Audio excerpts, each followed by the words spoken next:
এখানে 1 লিটার দুধ নিয়েছি। দুধটা ফুটে উঠেছে। এবার এটাকে আমি লেবুর রস দিয়ে ছানা কাটিয়ে নেব। যখন দুধটা এভাবে ফুটে যাবে, উতলে যাবে, তখন এই লেবুর রস এবং একটু সামান্য পরিমাণে জল দিয়েছি, দিয়ে এবার আমি ছানাটা কাটিয়ে নেব।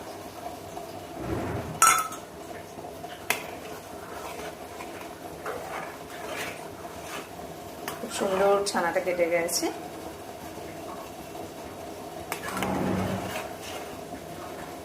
এবার গ্যাসের ওভেনটাকে বন্ধ করে এটা ঠান্ডা হতে দেব।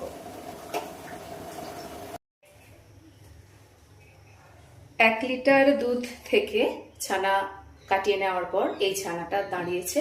জলটা ঝরিয়ে নিয়েছি। খুব বেশি জল ঝরানোর দরকার নেই, কারণ এতে যে যে ইনগ্রিডিয়েন্টসগুলো পড়বে সেটা একটু জল টানে। তো এর মধ্যে দেব 1 কাপের থেকে একটু কম গুঁড়ো দুধ। ঠিক সম পরিমাণে দেব সুজি, ওই পরিমাণেই দিলাম সুজি, এবং চিনির গুঁড়ো ওই পরিমাণেই দেব। মিষ্টিটা একটু কম বেশি আপনারা করে নেবেন। এবং দেব ঘি,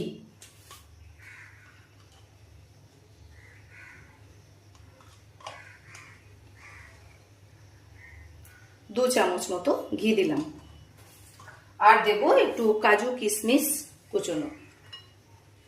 এবার এটাকে মেখে নেব। মাখাটা চামচ দিয়ে হবে না, হাত দিয়েই মাখতে হবে। আর আমার একটু জলের প্রয়োজন হবে, কারণ এখনই শক্ত লাগছে। তো আমি একটু ছানা কাটা যে জলটা ছিল সেই জলটাই আমি দিয়ে দেব।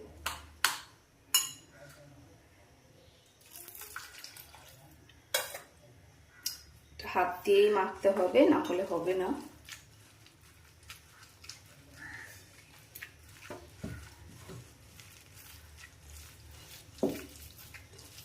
উড়িষ্যার বিখ্যাত মিষ্টি ছানাপোড়া, জগন্নাথ দেবের ভোগে লাগে। তো আমরা সেই উড়িষ্যার বিখ্যাত মিষ্টি আজকে বাড়িতেই বানিয়ে নেব। তো এটা মোটামুটি একটু নরমই আছে। তো এটা সুজিটা যখন একটু জলটা সোক করে নেবে, আর একটু শক্ত হয়ে যাবে। তো তারপর আমরা পরবর্তী স্টেপে আসছি।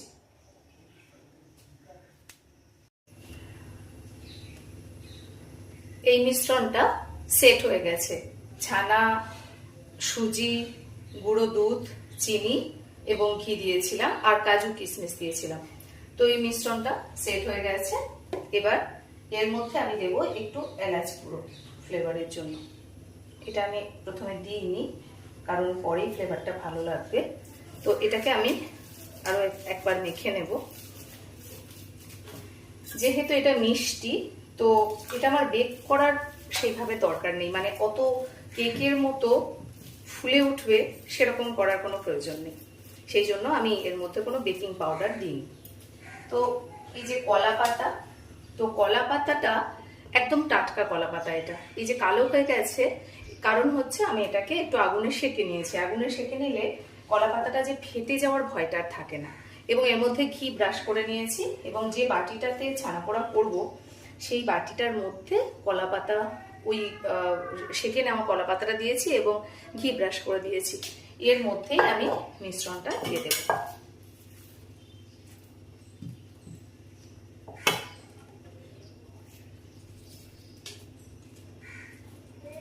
জগন্নাথ দেবের প্রিয় ছানাপোড়া, জগন্নাথ দেবের ভোগ হিসেবেও এটা ব্যবহৃত হয়।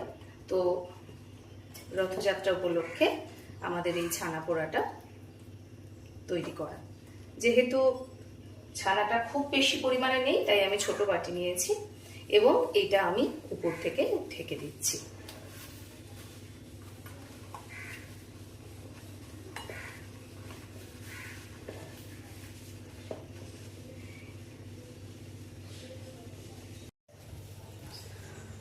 কড়াটা গরম করতে দিয়েছিলাম।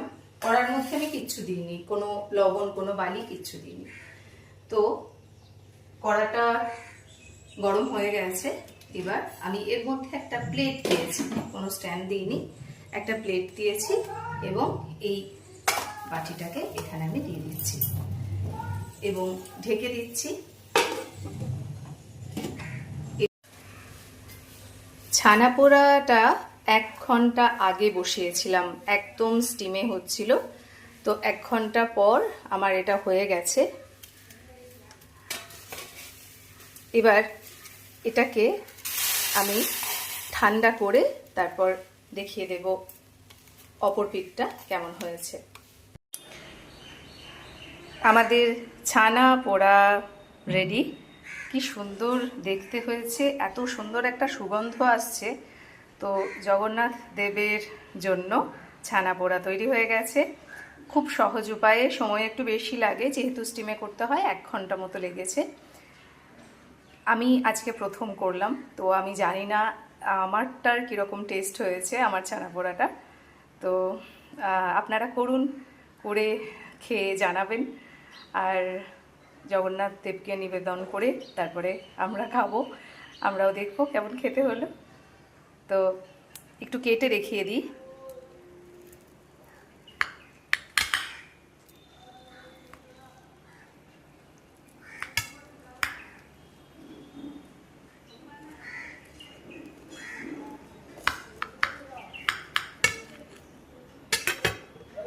দেখুন এখনো গরম, ধোঁয়া বেরোচ্ছে, কত সফট হয়েছে, কত সফট হয়েছে। এবং আমি এর মধ্যে কোনো বেকিং পাউডার দিইনি, কারণ আমার মনে হয়েছে এটা তো মিষ্টি, এটা কেকের মতো না করলেও চলবে, সেই কারণে আমি বেকিং পাউডার দিইনি। তো সুস্বাদু ছানা পোড়া তৈরি। জগন্নাথ দেবকে নিবেদন করে আমরা তো খাবই, আপনারাও বাড়িতে বানিয়ে খান। তো আবারও অন্য দিন অন্য রেসিপি নিয়ে, ততক্ষণ টাটা।